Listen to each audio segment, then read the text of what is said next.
commerce impact the traditional e-commerce landscape? Yeah, no, really good question. Um, I think if we look at commerce trends for 2023, it's also important to go back in time first and look at how social commerce has changed the e-commerce landscape over the last 10 years. I mean, if I even think back to our own family business at home, it was probably only 10 years ago when we started posting on Facebook, originally getting customers that way about new products we were launching, about new campaigns we were running. They were probably the Helicon days of Facebook advertising, where you got massive organic reach without needing to probably pay for it. Facebook figured out then that they had probably a lot more data than they really anticipated at their fingertips and could charge a hell of a lot of money for it. So, like even going back 10 years ago, that was how social commerce started impacting the e-commerce landscape. Obviously, that transpired then into being able to hyper target your customers. That has got a lot more difficult over the last year and a half, 2 years, with the introduction of different privacy policies around iOS 14 and so everything else like that. So I think it's just important to realize where we've come from in the last 10 years and also what could be ahead of us in that impact. Through that lens, I mean, I think like when we look at social commerce, you have to bring everything together between omni-channel, social commerce. People will shop wherever it is from social media, whether it's live streaming. I think we're going to see commerce integrating anywhere where anyone is consuming any kind of content, which is quite interesting. Some of the key trends I think for the next couple of years will be definitely around live streaming. I see TikTok have launched their live streaming product in the UK. Hasn't quite reached Ireland just yet. I think the live streaming piece is going to be huge, to be honest with you.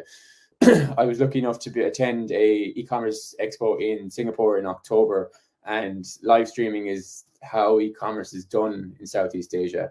For some reason, I'm not quite sure why, it hasn't taken the foothold it has in the US or in EMEA just yet, but I do think it's definitely on the way. It really has taken off massively in APAC and in Southeast Asia. So I'm sure that would be a really big feature of what's to come. There is a number of apps in Shopify that are enabling merchants to kind of go through this live shopping route. And obviously, with the introduction of TikTok Shop, people are already getting on that band in the UK at the moment as well. Another interesting trend I think we're going to see over the last couple of months, I think we've all seen an announcement from Netflix and Disney to shop directly online when you're you're watching your series, watching your movies, that kind of thing. So again, going back to this theme, I suppose, of customers wanting to shop wherever they're consuming content, and ultimately everywhere becoming a sales channel for brands to actually get their product out there and ultimately into the hands of customers. Social commerce is only going to be on the rise. The number of social media channels is only going to be on the rise. It's really, really important for brands to ultimately build their strong communities out there, get people involved and get people following and posting about their brand. There's the social media landscape has evolved massively. I mean, over the last number of years, the ability, the trends, the overall features, and obviously the commerce integrations on top of all that have been they've been amazing. I mean, I don't think anyone would have foresaw 10 years ago the state we're in now. So through that lens as well, it's really difficult to even say for sure. I mean, we can all make guesses and make predictions, but it's really difficult to say for sure where we'll be in 10 years' time. So it's an interesting space to follow for sure. Absolutely. Thank you very much for your answer.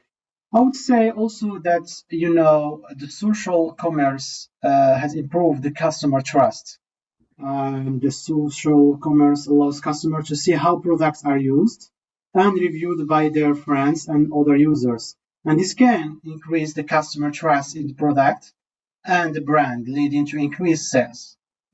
Also, regarding my experience with using the social commerce, this can also help to reduce the advertising costs, because social commerce provides an alternative to traditional advertising, which can be expensive. So by leveraging user-generated content and influencer marketing, brands can now reach their target audience in a more cost-effective manner. Yeah, no, for sure. Sure. And even going back to the Shopify Editions launch that came out yesterday, there was a feature. I'm not sure if you saw it on Shopify Collabs.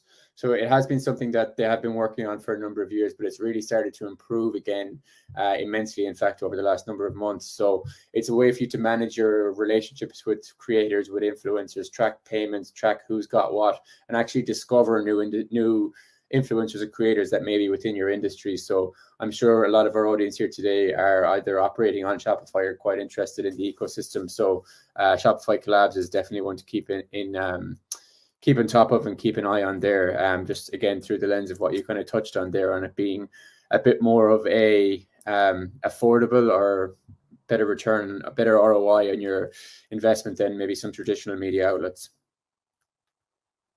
Yes, yes, absolutely, absolutely.